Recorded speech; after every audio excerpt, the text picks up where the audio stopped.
My name is Professor Aidan. This is Professor Shawn, and this is another seminar from Just Learn Crypto, brought to you by Car City Canada and Jourdain. Make sure to like and video and subscribe, or Bitcoin will quickly go to zero, and you're going to have to spend some time in the principal's office with the guy who created Ripple. So we don't want that. Yeah, we're just excited to welcome CryptoStache, the nicest mustache in crypto, to our show today. We're going to be getting to know him a little bit and just go over what's going on currently. So yeah, my first question is, what facial hair products do you use to keep a mustache like that? Wait, what was that? Facial hair product? Is that what you said? Yeah. Dude, bro, I wake up he's like a purist? this. Are you kidding me? Up like that. This is just natural, man. I don't know what to tell you guys, but you know. It's just straight. It's just straight boogers, and then he molds it out. Yeah, like all night long. I wake up and it just kind of formed into a curl. Yeah, Full organic. It's clean shaven naturally too. That's organic, extraordinary. Wow. Well, genetics are a crazy thing. So can you tell me a little bit about your origin story in crypto and what kind of led you to be so passionate about it?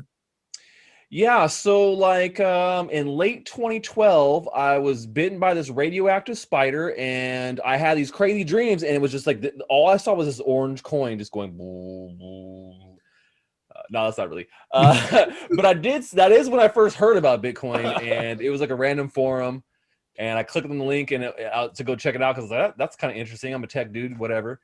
And I go and I see, I was like, oh, Bitcoin, buy Bitcoin. And I was like, buy Bitcoin, okay. And then right next to it was like, oh, but buy Litecoin. I'm like, what? There's two? Nah, that shit's a scam, man. And I was like, no, I'm done. And so it was like 30 seconds. That was my first exposure. But then like in 2013, it came back around to me. I read Satoshi's white paper, and that's when it was like, right. And I was like, I got to get in, man. And so that's when I bought my first Bitcoin then. That's awesome. Yeah, Awesome. I know the white paper is something I think everybody in the world should read. You know, this Yes. is becoming a big enough deal now that even if you have no interest in getting involved, definitely learn how it works, because it's fascinating. It's not that long. 100%. Do you have any, I know you do a lot of streaming and you're doing very, very well there. Do you have any tips for someone who's looking to get into streaming and make that a part of their venture? Yeah, definitely. I've been streaming for a couple of years now. I actually really enjoy it. I love it because of the audience interaction. The engagement. That's one of my big things. I think that would be my biggest advice for everybody, is really focus on things that can engage your audience. When you're live streaming, it's not just a video where people can they're there. They want to engage with you, and it can be pretty hard to do that and do whatever you're streaming.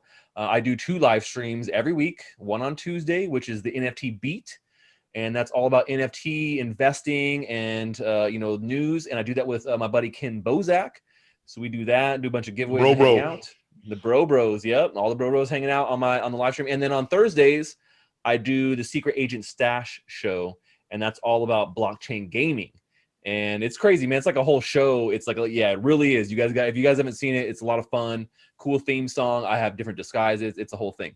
But yeah, I mean, streaming, I think really the biggest tip is like, just interact with your audience. That's my biggest tip, man. That's awesome. Awesome. Thank you, man. Where in the NFT space, as far as NFT gaming, where do you think it's hot right now? What are some projects that you are really getting behind? Yeah, I mean, there's I would say the biggest problem right now, really, with gaming and blockchain, is that a lot of the first iterations of games were built on Ethereum. A lot of studios were building on Ethereum and building their games, and versus some other NFT projects, building a game takes a long time. People don't realize how much time and effort goes into building a game. And so a lot of these even the simple ones, right? Yeah, even the simple ones, man. And so a lot of studios have been building, and now they're at this point where like gas fees are they're crazy. They can't scale, and so they're looking to layer 2 solutions or scaling solutions. So I think that's kind of where we're at right now with a lot of the games, but there are some really great ones out there. I love Gods Unchained. That's one of my favorites. Splinterlands is also a really great one, both card games. And then there's like War Riders is another one of my favorites. I play a lot on stream. Blankos is a new one that I've had a lot of fun with. I've been playing some chain games, which it's a company that's actually like adding crypto betting to your favorite games, like Call of Duty. Like you can get in one of the rooms, bet $1 that you're going to be the top winner, and if you are, then everyone else who was betting against you in the thing. Like there's a lot of really cool things going on in blockchain gaming in general, and now it's because of these fees, things are starting to get interesting. And people are they're expanding into different blockchains. They're expanding onto these, layer 2 solutions as well. And so we're at a kind of a crux right now, I would say. I think that's kind of where we're at with blockchain gaming. A little bit of an intersection. I think as more and more people in the development industry start getting into creating blockchain games, and blockchain starts to become more mass adopted, and these other blockchains start to come out that make it a lot easier and cheaper to build on this, because Ethereum's just creating such a barrier for people. Like you need to be even to mint NFTs, like you got to be pretty rich to be able to start an NFT collection on Ethereum right now, right? So we're starting to see side chains like Wax come out. I know Aspire Crypto is another one that's coming out pretty soon. I want to talk about that for a sec. So you have your own NFT collection on atomichub.io. Let's talk about that. That's something that's pretty new. I think I got in on one of the first drops last week. Oh wow, awesome! I got a couple of your mint ones. No big deal. Oh, okay. Well, there you go, man. Yeah, I've been creating NFTs since 2018, man. Oh wow. I was actually the first content creator to have his own NFT. And in conjunction with, I did this in conjunction with Engine, which is an NFT or a blockchain gaming development platform. Yep. And we created this NFT in 2018 and airdropped it to 5,000 people. And that was my first experience. And then I kept continuing to create NFTs on Engine and on Ethereum, and I've done stuff on Rarible. And now I'm really trying to focus more on other chains. In particular, like you said, Wax is where I'm now creating my NFTs. I'm not really doing anything really on Ethereum anymore because, like you said, the fees are just crazy. Even though there are some platforms that allow you to mint for free, you can't do anything else for free. You can't buy, sell, transact. It's all going to cost you something. Yeah. And I mean, Ethereum's like the private school of NFTs right now. Only the fucking rich kids can go there. And Wax is like the public school where all the cool kids are. That's a great way of looking at it, man. Exactly. And so, I'm really trying to foster the development in the Wax ecosystem. I'm trying to educate people how to mint there. Actually, I've done 3 tutorials over the last week of teaching people how to mint NFTs on Wax, like private ones. So I need to get a video up that just has the whole thing and say, hey, here it is, man. Go see. You can see me right there. It's all done. Just grab the video. I've been meaning to do it. It's been in the queue for a while. I just got so much on the plate. But yeah, so I did my first real big drop about a week or so ago of my stash sticker set. And it's a set of 21 NFTs with my sweet ass mustache on them. And there's, there's common ones, there's epic ones, and then there's like a legendary ones. And so some of them are animated and got little cool things going on, but they're cheap too. They're not very expensive. So I wanted to make them approachable, essentially for the common ones, it's $1. It's like about $1 for one sticker. So that's awesome, that's kind of, I mean, it's one of the great things with the Wax NFTs is that, like, when you're doing them on Ethereum, you have to value your art higher to cover the gas fees and to cover all those minting costs. But with Wax, I mean, you can do so much promotional marketing by airdropping free NFTs and doing free drops and being able to mass produce these lower value ones to get the brand out there. So I mean, that's why I'm super excited about Wax, because it's just got so many more possibilities for people. It's quicker. I truly think like Wax P is gonna 100 to 1,000x over the next year. I'm hoping anyway. Obviously, this isn't financial advice, but let me show you my collection here, bro. Yeah, so this is what I've picked up from your stuff so far. Wow. Nice collection of got stashes. The number one. Yes. I got the number one. Dump it. Yeah, no, I like your stuff, man. It's nice and clean. This one is one of my favorites. I really love this one here. Yeah, dude. And that's one of the ones I airdropped that for free. I created it's 150 of those, and in celebration of Tesla buying Bitcoin and then also the upcoming rover landing, I was like, I want to do a cool little like homage to that, So there I am on Mars with my Bitcoin and the Teslas in the background, and yeah, I love it, man. If anyone watching wants to check out his collection on Wax, you can go to CryptoStache.com. It's also obviously on atomichub.io. Type in CryptoStache. You'll find it on there. But with a 5. Easily. With a 5 on the collection, Yeah. If you're looking, so what happened? Why'd you have to do that? So here is the story behind this one. So I've been on Wax forever, man, and I knew you could create custom names. I just had not gotten around to it because I wasn't getting ready to mint anything yet. But what I didn't know is that on Atomic Hub, if you don't have the account name for the collection name you want to create, it will not let you create a collection name if someone has an account name already of that thing. Someone went and camped my name. Oh, They went and took it, and they're camping it, man. And so there's no transactions to the wallet. They've done nothing. I sent them an NFT that says, "Will you please sell this to me?" So I could try and get it back. And So I had to create the collection with the 5 instead of S, which really sucks, to be honest. I don't really know where to go with that, but that's kind of where we're at right now. So hopefully I'll get it back. It might turn into one of those things that you end up loving down the road, right? Sets you apart. You got a number in the name. It's unique. Who knows? I want to know about your getting into crypto, man. I mean, we really try to educate a lot of people that are new into crypto through this platform. What are some mistakes you made when you got into crypto? Did you have any big losses? So,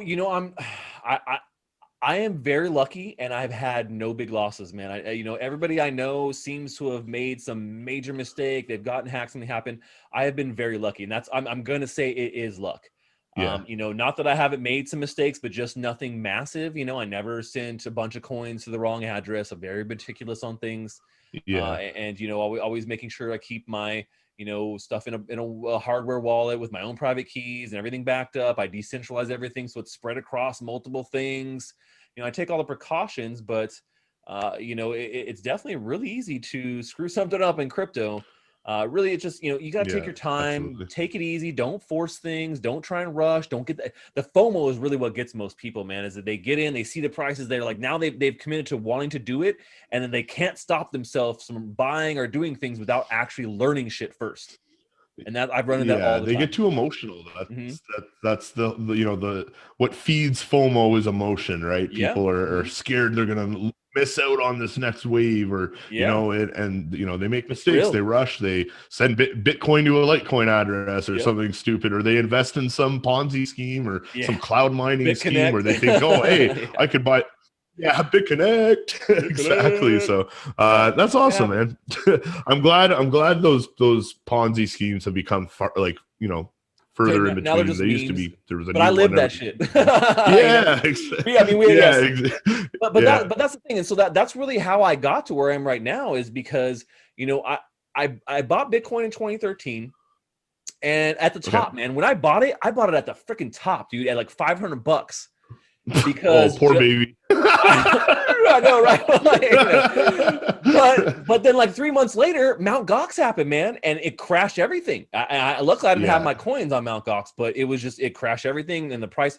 So I hodled for a couple of years, and then in 2016 I started getting back into it and trying to talk to friends, about it. No one cared. None of my friends were into it, and they're like, Stash, just shut up, man. I don't know what this Bitcoin. I don't care. I don't give a shit. I'm like, whatever.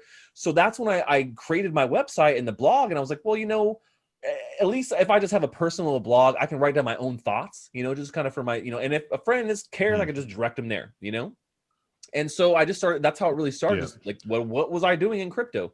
And then I started getting questions, people emailing me, and then putting comments, asking me about stuff. And so then it kind of, became this more educational resource. So like all of 2017, I spent writing on my website, just writing articles, help articles, tutorials, how to do things. What happens if your transaction for Bitcoin gets stuck? What are, what exchanges have the lowest fees that you might want to be using instead of the ones with the highest fees? And it seemed to be really helpful to people, which was really my springboard into the community and, doing all the stuff I do now. Awesome. Conferences. What's your favorite conference that you've been to in the last couple of years? Favorite conference of all time, Bitcoin Conference 2019. It was amazing. It was up in San Francisco. We had a great time. I mean, they had amazing speakers. Edward Snowden, phoned in. They had, all the who's. I actually coordinated this thing called the Crypto Bit Bus, and I took 50 people from down here in Los Angeles on a bus up to San Francisco, and we just hung out, talked crypto the whole way. We all stayed at the same hotel. It was amazing, man. So it was really a unique experience, and I'm excited for their conference this year in Miami. That's awesome. What coin are you looking at right now? What's one that has your maybe like one that's not even in the top 100 that you've All been the looking coins, at? bro. No, okay, well, that's actually a really good question. Let me go look at my little list of watch list. I'll tell you what I think would be what I'm really looking at for a buy opportunity right now, because I got a couple on here. What Okay, about so you, Aidan? what While he looks up, Aidan, do you have any Buy, coins that you've buy. been what's that? Whatever you go with, I'm gonna buy live right now. you're gonna buy live right now? So okay, so okay, so the one coin really on my list, and I'm actually kind of pissed about this, that I couldn't get on, was Flow. Because Dude, me too. they did a pre-sale, and I didn't for some reason I just didn't see the pre-sale last year. But you Same. can't buy Flow in the United States technically. I would have got in with just VPNing it in, but I just missed Yeah. the boat, man. And so now it's definitely it's done really well, and that's one that I really wish I had Yeah. got in on. But there's some, I really like NFT focused and gaming focused tokens.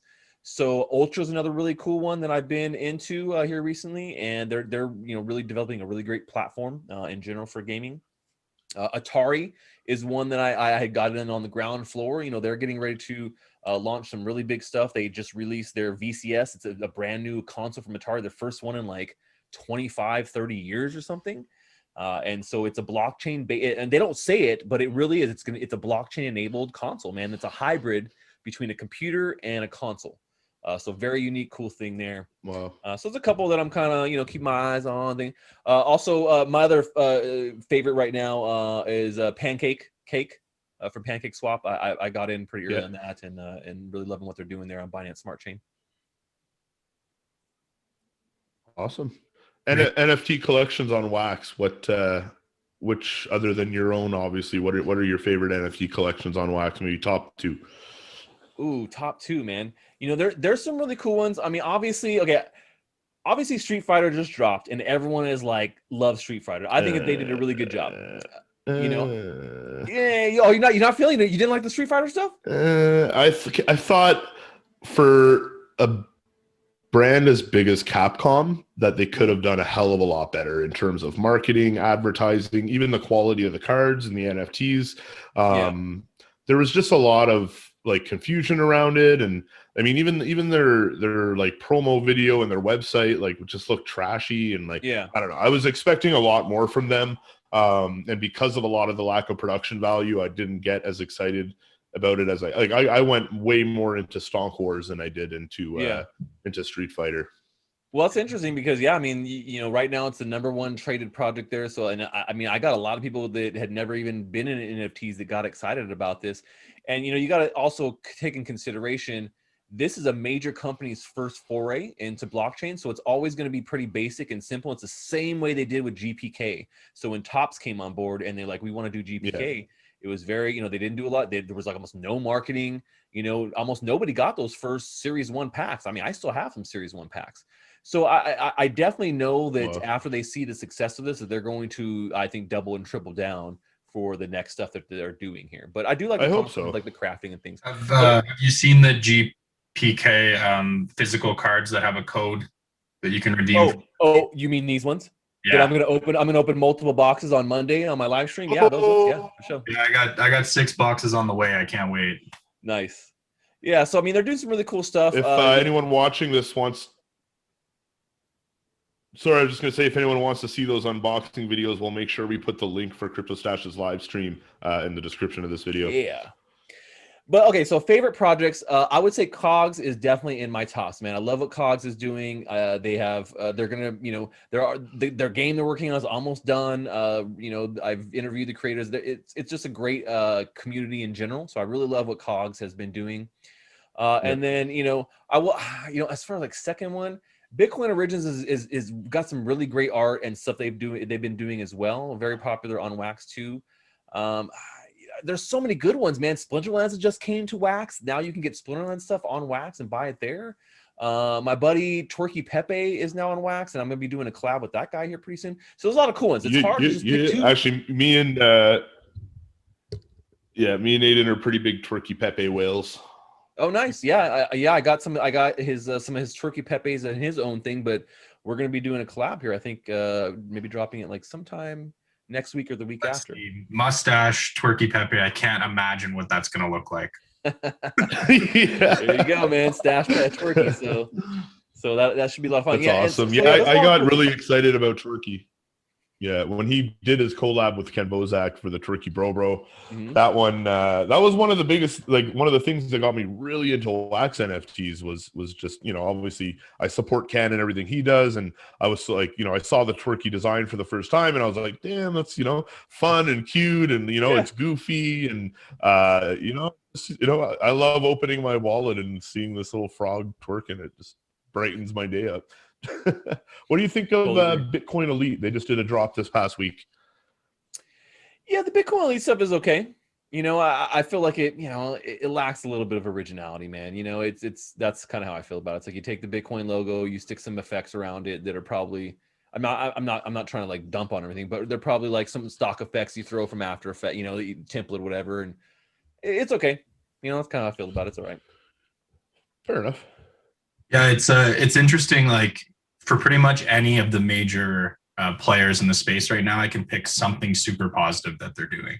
Yeah. Bitcoin Elite, I really like that they did the mint after the sale was over, so they had a time limit on the sale rather than the first bot to get through gets the mint one. It was randomized after they were all sold. So I Yeah. really love that they're doing that. But the art, I think I'm with you there. There definitely could have been a lot more behind it. What's your opinion on staking NFTs and that side of things? Love it, man. I want to see more of it. I think that's going to be huge. I think we're just scratching the surface with things like Our Planet. Yeah. And you know, man, I keep people keep asking me, Stash, when are your NFTs going to be on Our Planet? Stash, when are you going to be on Token Head? Stash, when are you going to be? I'm like, my answer is like, I don't know, man. Do I have to do something to get on there? And then someone today was like, oh yeah, dude, you got to pay 2,000 wax to get on Token Head. And I was like, if they want to stick me on their app, man, they can. I'm pretty verifiable, pretty easy. But I'm not paying 2,000 wax to be on someone's app. Like, if you want to include me, cool. I'm part of the ecosystem. But if not, no worries. Yeah, I was surprised Twerky Pepe wasn't even on. It still isn't on Token Head. Yeah, well, like I'm saying, because I think that they're just trying to maybe get a little bit of money for listings and things like. Because they say, oh, the demand is so high for us to be listed. I'm like, really? I mean, I know there's people creating on wax, but is there really that much demand? in Token Head's defense, I think you have to monetize one way or another, and they are providing a free app. It's free to the user, and there's no ads. So I guess the only other option is to charge the artist. And I think, I think more people would be upset if they chose one of the other methods. Charging a subscription fee or something like that. Sure. Yeah. But I think at a certain point, if you have a large enough fan base, it's to their benefit as well. Yeah. To do away with the 2,000 wax. I mean, that's pennies at the end of the day if it brings more traffic to their app. Yeah. And I agree with you there. I mean, definitely monetization is incredibly important, but it's something me as a developer, you build it in ahead of time, and that's what it is when you launch it. Not like, hey, it's free, anybody can sign up, and then like, oh, just kidding, not free anymore because now we're a little bit overworked. We're gonna charge you a bunch of money for it. Right. I mean, 2,000 wax is not cheap, dude. Yeah. You know, that's not a cheap price anymore. So I get it. Well, especially what's 2,000 wax going to be worth a year from now? Yeah. Exactly. Right. Yeah, I'm very very into Our Planet. I really love what they're doing with the pacing of the game. I think it's absolutely crazy that all the elements haven't been found as of right now, and it's been launched for a couple of weeks. And I think that's something unique that they've accomplished. That there's still this community of people driving themselves to find new creations. Whereas with a lot of releases, if you're not there within 30 seconds, you're out of the game. Right? Yeah. I love that. You're right. Pacing is really important when it comes to things like that, and people just creating these Excel spreadsheets of thousands and thousands of combinations that have been tried and failed to help each other to find the winning ones. I think that's awesome. Yeah, community at its finest. Yep. So again, man, just want to thank you for coming on the show here. If you want to see more of you, where's the best place to catch you? So for all things Stash, you can go to my website, CryptoStache.com, and everything can link from there. So I post all my articles and videos, but then you can get all my socials. Like, I'm very active on Twitter. It's where I'm at all the time. You can always get me on Twitter. But I'm super active in my Telegram group as well. So my Telegram group, it's t.me/CryptoStache Club. And that's where all the NFT fans and we talk about all of them. I've got a bunch of artists in there, and we talk about gaming. And so always hanging out in there too, and you can always like ask me questions live and shit too. Fantastic. That's awesome. So yeah, everyone, thank you so much for tuning in today. Remember to please subscribe. Once we hit 500 subscribers, we are going to be doing a giveaway. So make sure to get in on that. And yeah, thank you for joining us today, and class dismissed. It was great getting to know you, man. We'll talk next time.